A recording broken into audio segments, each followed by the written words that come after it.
वरिष्ठ पत्रकार विश्वनाथ मिश्रा जी जुड़ चुके हैं, उनके पास आपको लिए चलते हैं। विश्वनाथ मिश्रा जी, जिस तरीके से बिहार में एक बम्पर वोटिंग देखने को मिली है, दूसरे फेज की अगर बात कर लें, पहले फेज की बात करें 2005 के बाद शायद पहली बार ऐसा हुआ है जब 60% से ज्यादा वोटिंग परसेंटेज बिहार में देखने को मिला है, और वो भी दोनों सेशंस में। इसको आप किस तरीके से देख रहे हैं? महिला जिस तरीके से लगातार वोट करती हुई नजर आई है, तमाम महिलाएं जो है वो वोटिंग पोल्स पर देखी गई हैं, युवा वोट करते हुए नजर आए हैं, किसके पक्ष में वोट कर रहे हैं?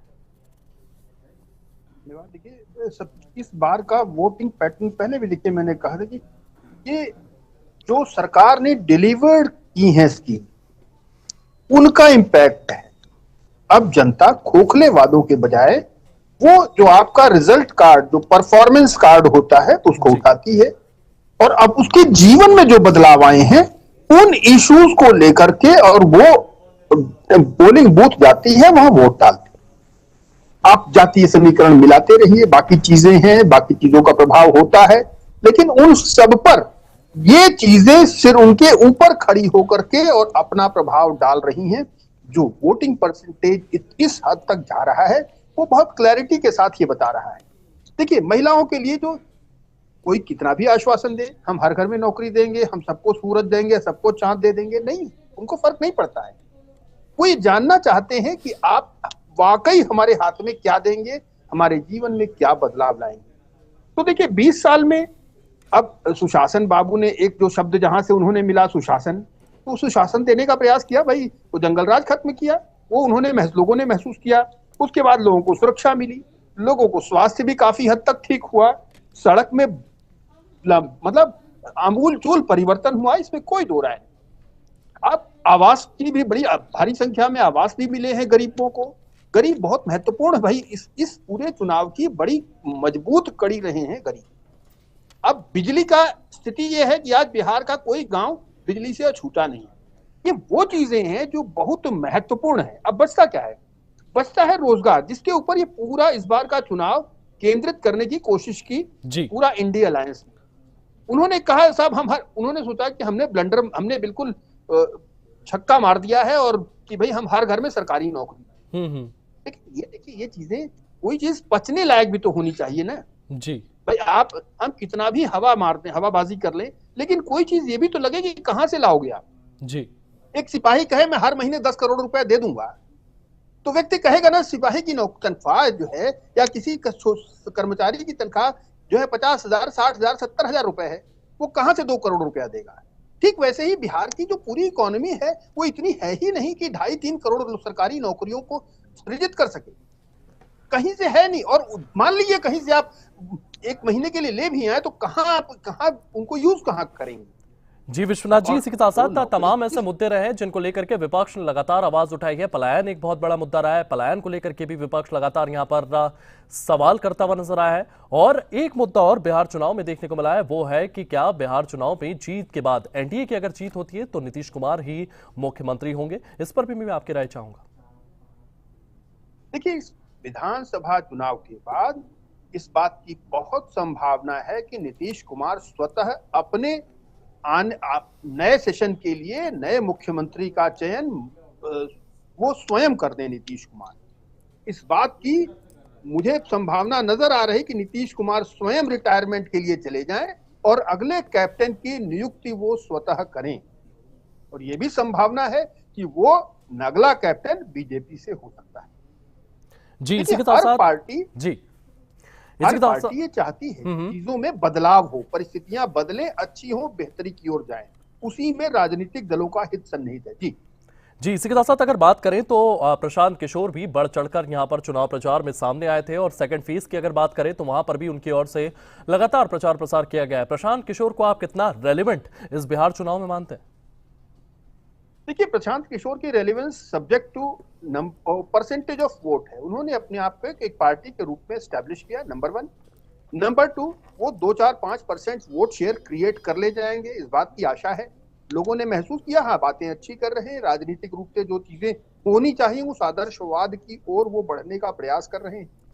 लेकिन देखिए, ये बात फैक्ट है कि बिना एक आपके पास जब तक सॉलिड वोट बैंक नहीं है, आपके बड़े समर्थक नहीं है, उसके लिए आपको 2-3-4 चुनावों में पार्टिसिपेट करना पड़ता है as a leader, as a party, और उसके बाद परफॉर्म करना पड़ता है। कि आप अपनी कही हुई बातों पर चलकर जनता को दिखाते हैं, तब जनता चलती है। देखिए, केजरीवाल मॉडल एक एक्सेप्शन है, उससे अगर किसी ने आशा की कि उस मॉडल से दोबारा संभव है तो नहीं। वो आम जनता की 5 दशकों 6 दशकों की अपेक्षाएं थी, जो उपेक्षित अपेक्षाएं थी, उनके कारण केजरीवाल को वो मौका मिला, केजरीवाल मॉडल सफल हुआ। लेकिन उस सफलता में उन्होंने ये इंश्योर कर दिया, इतना उन्होंने कर दिया कि अब पूरे देश में लोग उस मॉडल को बिल्कुल कंडेम करते हैं, उसकी घोर भर्त्सना करते हैं, हंसते हैं, उसे हास्य का पात्र समझते हैं। क्यों? तो उसने परफॉर्म नहीं किया। तो अब इनके लिए काम मुश्किल हो गया है, पीके के लिए। अब पीके ने, देखिए, कोई इस बात का एहसास नहीं होगा। देखिए, चुनाव के जब फाइनल फेज में आए तो पीके ने स्वतः खुद चुनाव लड़ने से इनकार कर दिया। जी, पीके पहले चुनाव में हार का स्वाद नहीं चखना चाहते थे। पीके को यह एहसास हुआ कि बहुत कठिन है डगर पनघट, इसलिए पीके ने स्वयं चुनाव लड़ने से इनकार किया। राजनीतिक बयानबाजी कुछ भी हो, उन्हें यह एहसास हो गया कि सीटें निकालना बहुत मुश्किल है। लोगों का हुजूम इकट्ठा करना, भीड़ इकट्ठा करना, पैसे खर्च करके एक अच्छी रैली कर लेना, वो अलग विषय है। हम आप भी कर सकते हैं पैसा खर्च करेंगे तो, लेकिन आम जनता से वोट बटोर कर और उसके बाद विधायक जिता करके और उसके बाद सरकार बनाने की स्थिति में पहुंचना, जमीन और आसमान का अंतर है दोनों।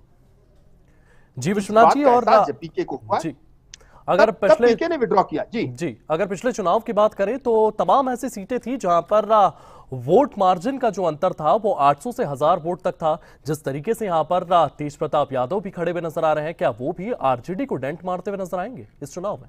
देखिए, बिल्कुल, देखिए, तेज प्रताप ने जिन सीटों पर वो खड़े, में कोई दो राय नहीं, तेज प्रताप की भी अपनी एक फॉलोइंग है। तेज प्रताप के पास भी यादव परिवार का एक विश्वसनीयता, जितनी फॉलोइंग समझिए या विचारधारा के, उनके उस विचारधारा के, लालू यादव के पुत्र होने के नाते उनके पास भी एक फॉलोइंग, उससे कोई इनकार नहीं कर सकता है। तो जिन क्षेत्रों में वो चुनाव लड़ रहे हैं, निश्चित रूप से जीरो नहीं होंगे। जीरो नहीं होंगे तो जो नुकसान करेंगे वो आरजेडी का ही करेंगे, इसमें कोई दो राय नहीं। हाँ, ये अलग बात है, हो सकता है उनकी सीट कहीं फंस जाए, उनकी निजी सीट, इस पे जरूर सवाल उठाया जा सकता है। क्यों? क्योंकि वहां लड़ाई, क्योंकि आरजेडी भी ठीक से लड़ने की कोशिश कर रही है उस सीट पर। और जहां तक इनके पार्टी का सवाल है, तो अब पार्टी कितना परफॉर्म कर पाएगी ये करना थोड़ा सा मुश्किल है, क्योंकि उनकी भी पार्टी नहीं है, उन्होंने कोई बहुत तैयारी नहीं की, उन्होंने बिल्कुल फैग एंड पर चीजों को जनरेट करके और उतरने की कोशिश की है। तो एक बात की जो मुझे संभावना लगती है, उनकी सीट निकलने के चांसेस नजर आते हैं। बाकी उनकी पार्टी के बैनर पर कोई विधायक बहुत जीत जाएंगे, हो सकता है कोई एक आध जीत जाए, तो नहीं कह सकता मैं, लेकिन मुझे तो इस बात की संभावना दिख रही है कि उनकी सीट निकलने की संभावना है।